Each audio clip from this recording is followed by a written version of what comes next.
what's your favorite or maybe your least favorite part of working in the seaweed industry? My favorite part, I would say that it's being part of um, something that it's contributing to something that I have with my heart. Hmm. It's like I want to be sustainable. I want to do. I'm very conscious about my behavior and the consequences into the planet.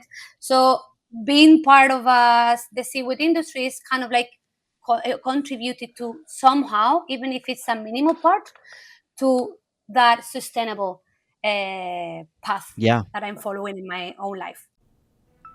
Welcome to Nature Breaking, a World Wildlife Fund podcast focused on news and trends affecting our natural world and the people and species who call it home. I'm Seth Larson, and today we're going to hear from two people who recently teamed up to tell an important story. The topic? Seaweed farming. Seaweed has all sorts of amazing applications, from feeding people to livestock, and even as a replacement for some plastic packaging. Expanding its market share in those areas could reduce the world's reliance on land and energy-intensive agricultural practices because seaweed farming requires no land, it requires no fresh water, no fertilizer, and no pesticides. And seaweed is also good for sea life because it absorbs carbon and produces nutrients beneficial to fish and other species. These are all great things. But what does it really mean to be a seaweed farmer? That's the story that our two guests today are helping to tell. Dr. Anna Borrero is a hatchery manager at Seaweed Solutions, a seaweed farming company based in Norway, and Jeff Siebert is the founder and creative director of Bananabones, a video production company based in the US. WWF recently commissioned Jeff to produce a series of short films called Portrait of a Seaweed Farmer. Each film follows a single farmer and tells the story of their journey into the seaweed farming industry and what their work entails each day. Anna was one of the featured individuals. Today, you'll learn a bit more about the environmental benefits of seaweed production, and you'll hear a bit more about what it takes to actually produce a docu-series like Portrait of a Seaweed Farmer. As always, please be sure to rate and subscribe to this show on Apple Podcasts, Spotify, YouTube, or wherever you prefer to hear or see us. And now, here's my conversation with Anna and Jeff. Okay, I'm joined now by Dr. Anna Borrero, hatchery manager at Seaweed Solutions, and Jeff Siebert, the founder and creative director of Bananabones. Welcome both of you to Nature Breaking. Hello, Seth. Thanks for Uh, having us. Hello. So, Jeff, I want to start with you, and I wanted to first of all ask, what did you know about seaweed farming before you got into this project, and what about it made you excited to sign on? I'd had a little bit of experience with World Wildlife Fund doing a couple of other seaweed-based projects for about a year prior to the start of this project. So I had some knowledge of it, but that was my first kind of experience in this universe. To me, before it, seaweed was what wrapped my sushi, Yeah. and that was about all I knew about it. So in that sort of year leading up to this project, learned a lot. Got to travel to some very cool places, meet some of these seaweed farmers, and then that's kind of what led to the idea of doing this series of meeting these farmers, spending time with them, with their families, where they live, to see these passionate people, meet these passionate people, and create these kind of human interest pieces. Yeah, and I want to sort of stay on a process question for a second longer. You just earlier this week were recording here in the last week of June. Just a couple days ago, both you and Anna participated in a panel discussion along with some of the other folks who were involved in the series. And Jeff, you joked at one point that no one was asking you about the filmmaking techniques. So I'll bite on that. And I'd love for you to tell us about the process of actually filming, planning, and producing the series.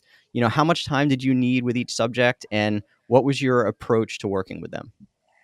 Yeah, so there was a lot of pre-production work or prep work ahead of the shoot, which Anna can speak to. We had several conversations, basically interviews over Zoom, where that I was able to record and then create transcripts from. So I had a very good idea of Anna's story, all the seaweed farmer stories before we went into filming. We had a fairly limited amount of time, about 3 days of filming per story, so we had to be very deliberate and careful about our time and what we were capturing to make sure that we're getting exactly what we need for the story. So that pre-production piece really paid off big Hmm. time because we basically went into it with a script, which also allowed us to capture the voiceover, which is the basis of the videos for all the films, from the farmer on site there. So we didn't have to get him in a sound booth later, like send him to a studio or something to get their sound later. We got the interviews with them, in their spaces.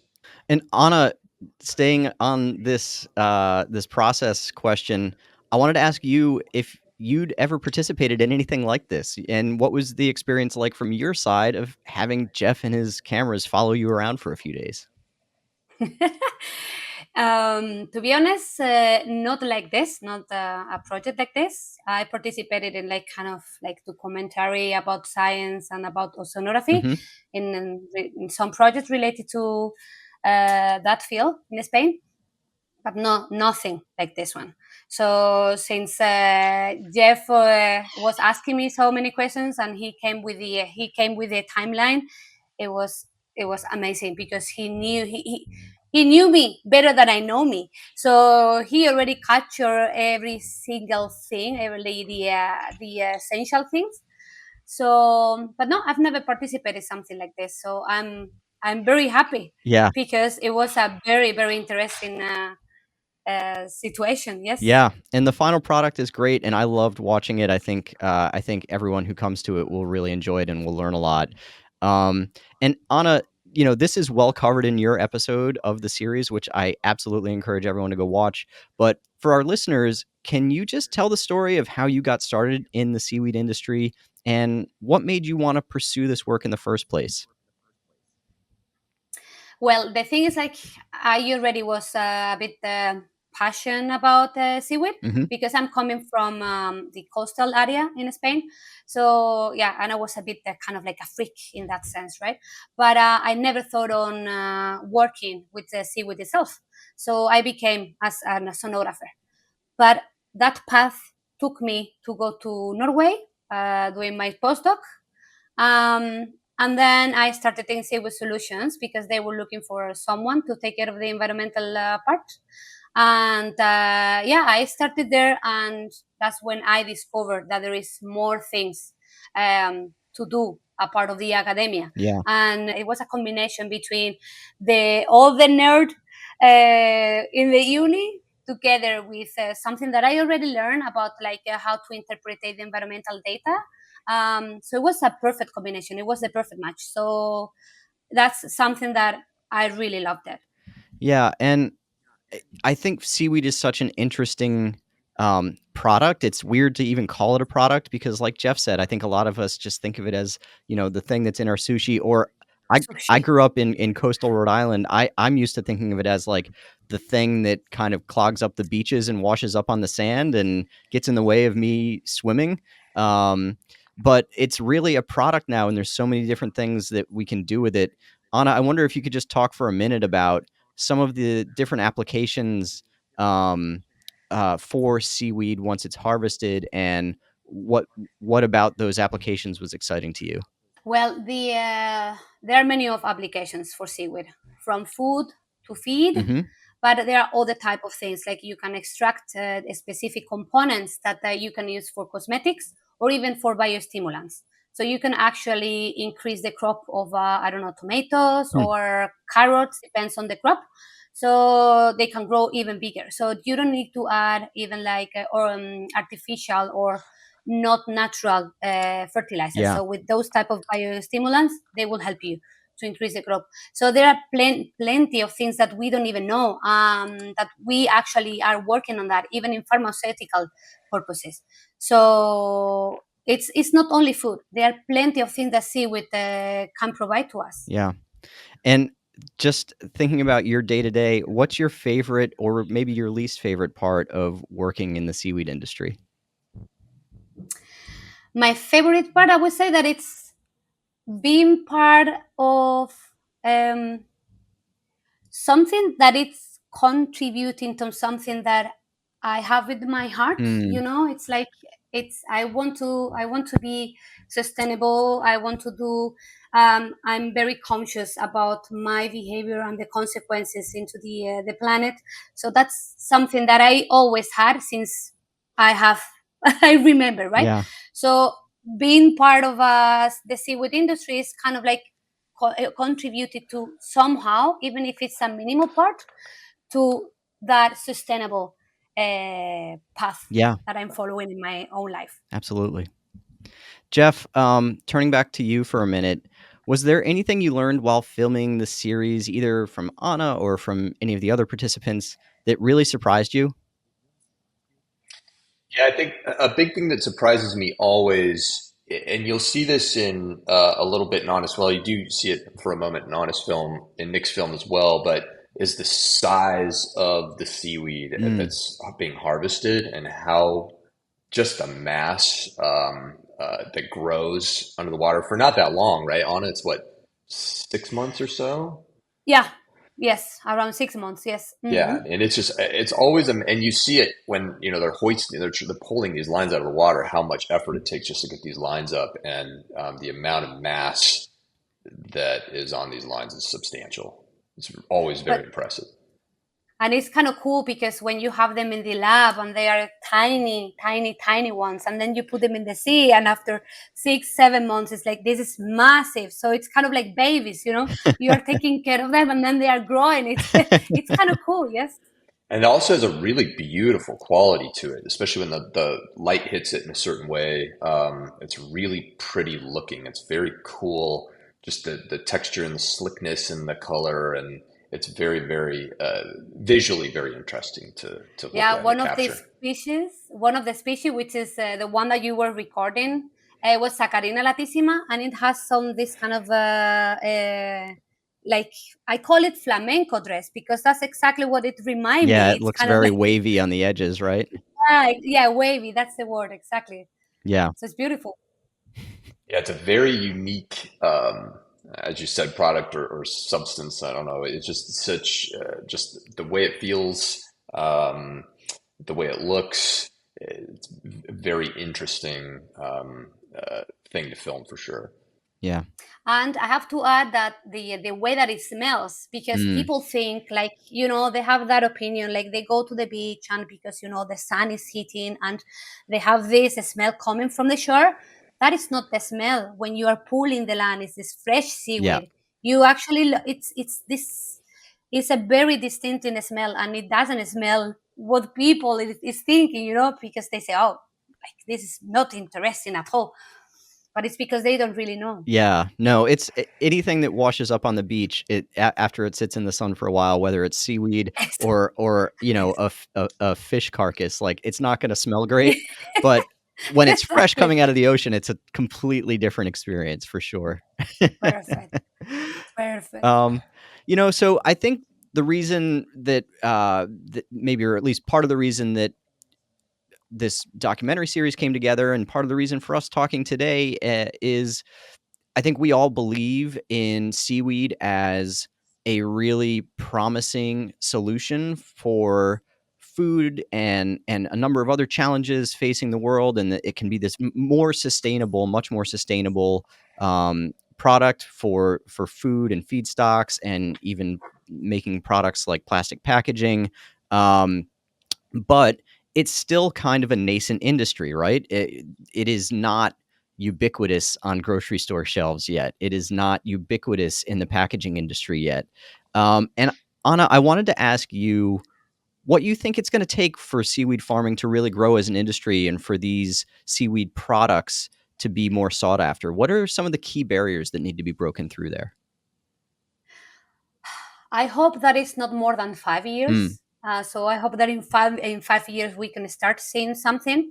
But we thought at the beginning that maybe food would be like the first thing that it will increase. But now in the industry, it goes more for biostimulants, for example, like biofertilizers, and also for packaging. That's what you have mentioned. Now they are more companies who are working on developing like plastic hmm. from the seaweed. So that's quite promising. Great. Yeah, that's I think that's the future we're all after, right? Yeah, at some point, yes. Yeah. Jeff, these episodes are all obviously about seaweed, but I was really struck by how personal they are. In Anna's episode, we're in her kitchen, we're in her living room. In addition to being out on the ocean harvesting seaweed, the human element is really front and center in each of these episodes. And I'm wondering if there are any common personality traits that you observed that might make for a successful seaweed farmer. Yeah, I think what is present in all of these films with all of these seaweed farmers, especially Anna, is the passion for what they do Mm-hmm. professionally, but they're also passionate people behind the scenes, right? We see Anna's family. We spend a lot of time with Anna's family, um, and she's just as passionate outside of work as she is with the seaweed and doing what she's doing, and also passionate about the environment, right? And that's Yeah. what's key too with these farmers is what they're doing is helping. They have a purpose. It's very clear that they have a purpose. These are very smart people that are very driven, and that was very cool to see. And so I think a passionate person, especially about the environment, and you gotta be wet. I mean, we were wet that day on that boat with Anna. I was But a bit of miserable. craziness. Yeah, but a bit of craziness as well. It's not only passion; it's also a bit of crazy thing. Yeah, but what It's part of strikes me person. about Anna on the boat is she's as excited and passionate on that Oh wet yeah. boat as she was in the lab or with her family. I was much less excited being on that boat that day, just keeping my lens clear Yeah, from. covering. Yeah, our producer Lila had an umbrella over me. I was constantly having to wipe the lens down. It was horrible filming conditions, but made for good video, and that's all that matters. So So yeah, I would say just that bit of passion, and probably like Anna said, a little bit of crazy, just a touch of crazy, Yes, yeah, dash of just a crazy. touch crazy. a Yes. tolerance for chaos. Actually, I think like every single seaweed farmer needs to be a little bit crazy. They need It's to have like a ambitious. It's so ambitious what they're doing. It Yeah. really is. yes, and believe on what we are doing. Actually, I'm cognizant that we've mentioned a couple times about having both a lab setting of for this work and obviously the harvesting on the ocean setting for this work. Anna, can you talk about that the journey there, that how seaweed goes from a lab to growing in the ocean, and sort of what your role is along the way? well, now my role is taking care of the entire production. So since we receive those marvelous Mm-hmm. individuals, we produce the mature part, and then we can induce and get the spores. That's the first And stage, that happens in the and lab. then that happens in the Okay. lab. So we receive those individuals, and then we induce the spore release. What So since I know nothing about this. Why do spores need to be released? What does that mean? because imagine that this is a piece of Saccharina latissima. If you have in the middle, you have the mature part. It's a really dark patch. So that So for dark anyone, patch is a lot of people will be seeing video of this, but oh yes, for anyone who's only listening on an audio app, Anna's holding up. Is that a calculator? And just asking us to imagine Yeah, of course, it's a that scientific calculator. I would it's a guess, of of piece of course course. it seaweed. has to be. Sorry, continue with your demonstration. So imagine that this is a piece of Saccharina latissima, and we have mature Mm-hmm. parts. It's a really dark patch in the middle, and that's where it contains the spores. It's an stage. It's the first stage. So we just stress them. So and then they get like, we are gonna die. We are gonna die. So then they release all the spores, Okay. right? So that's all the spores that we capture in the lab, and then they develop into a second stage, which is called gametophytes, and we keep them in a red light room. That's one of the videos. Jeff already captured that. So we keep all the cultures there, and we can grow them. Like we can increase the biomass all the time during a certain time until we have the right biomass to apply onto the rope. So when we decide that we want 16 kilometers, 17 kilometers. We take those gametophytes, we induce them for having sporophytes, and then we apply into the rope. And those tiny, tiny, tiny, tiny sporophytes will be 2 meters, 3 meters length. Yeah. After 6-7 months. Wow. Amazing. Cool. Thank you for Yeah, I mean, explaining it that. goes from microscopic to massive. I mean, it's Amazing. just crazy. Yeah. Exactly. So it would be kind of like a flask of 1 liter. It will contain like a massive number of seeds. That's what we call it. And then they will actually, once it will be one of the individual of 2 or 3 meters. Wow. Cool. Anna, I have one last question for you, and then we can close out. But last question. yeah, already we're having so much fun. I'll let you both. I'll let you both offer any closing thoughts that you might want to at the end, because I certainly don't want to forget anything. But Anna, I did want to ask you. You know, we get introduced to your kids in your episode of the documentary series. I think they're both under 5, right? And I actually have a son about the same age. He'll be 5 in a couple months. What kind of future do you want to see for your kids and for kids all over the world? And how can seaweed farming be a part of achieving that future? Well, I really want, or my wish is that the new generation understand that the behavior has consequences, and the consequences affecting the environment will affect them. So I really would like to have a new generation, including my kids, where they are cautious and aware of what it could be in the future. And of course, with those awareness, like taking care of their behavior, like how they can contribute somehow, even it's like a tiny, tiny, tiny, tiny action. It counts. That's what I say in the video. So seaweed farming is a tool, actually, that it's actually helping, providing more sustainable food, helping the agriculture, or using and not damaging also the soil, using new packaging, biodegradable, because how many times you have gone to the beach and you see even Coca-Cola, or you see a can which is like for I don't know, from the 50s. So it's a big problem. So that's what I'm hoping. Yeah. All right, Jeff and Anna, any closing thoughts that you want to share with our audience? One thing I'd like to Yeah. mention too is how gracious all the farmers were in letting us film with them, with their families. I mean, these are intimate settings. We also took up 3 full days of their time, and it's always our goal, our job, to be as unobtrusive as possible. But we're there. Where there's a camera, I have to stop. I have to go get in the corner of the room, get anything in focus, do it again. That kind of stuff. And so, um, all of the farmers were very, very warm and welcoming to me and the crew, and it comes through in the film, right? That's how we get these intimate moments, is to be able to connect on a level where they're comfortable enough for me with this giant camera on my shoulder to be in the room with them all the time. So thank you to the farmers and to Anna for allowing us to tell the story. We love you. We love you, Jeff. Thank you. Thank you. I appreciate it. All right, Anna and Jeff. No, but oh yeah, go ahead, Anna. No, I was going to say that in my case, and I guess that also Matt and Nick would agree, is like we like to show people what we do because there is a reason behind, and it's a way of communicating.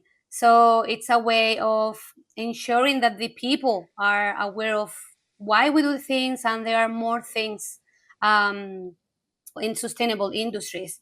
So, and also in my case, it was also an opportunity to show that there is life after the academia. Yeah. It was a tough moment for I know a lot of people who are working in the academia who are struggling, and they feel like they don't have the skills, or they are not valuable. And every single thing or every single skill or knowledge that they have it's valuable and they can use it in every single industry, of course related to the field, right? It's not but it was an opportunity not only to show what we do, but also a window to say like, no worries, there is more things after the academia, and you're valuable. Yeah, I love that message, and that jumped out to me in the episode as well. Just that notion that, whether it's academia or there's many professions that are just extraordinarily time consuming and stressful and can be very difficult to manage while you're raising a family. And I think that message for anyone that, whether they're going to pursue a career in seaweed farming or something else that might just be a little more flexible and conducive to family life, that those opportunities are out there, and you always have a chance to make a change and pursue one of those fields. So thank you for saying that, Anna. I appreciate it. Again, like I said, I have a young boy at home, and it's certainly very important to me to be able to make time for my family as well. So Anna and Jeff, thank you so much for talking to me about this. Thank you for putting this documentary series together, Jeff. Thank you for participating in being such a focal point of it, Anna. I think it's really it's an interesting and entertaining series to watch. I encourage all of our listeners to go check it out. Portrait of a Seaweed Farmer. The videos are available on the WWF website. I'll link to them in the show notes for this episode, so you can just click and check them out. But definitely encourage you to do so. And Anna and Jeff, thank you so much for your time. Thanks, Seth. Thank you. Thanks again to Anna and Jeff for joining the show today. Seaweed farming is an industry that holds a ton of promise, but it's still getting off the ground in many respects. So it's great to hear from them about their hope for its future and to hopefully educate others about just why seaweed farming is so important. Thanks again for listening today, and together, let's keep building a more sustainable future.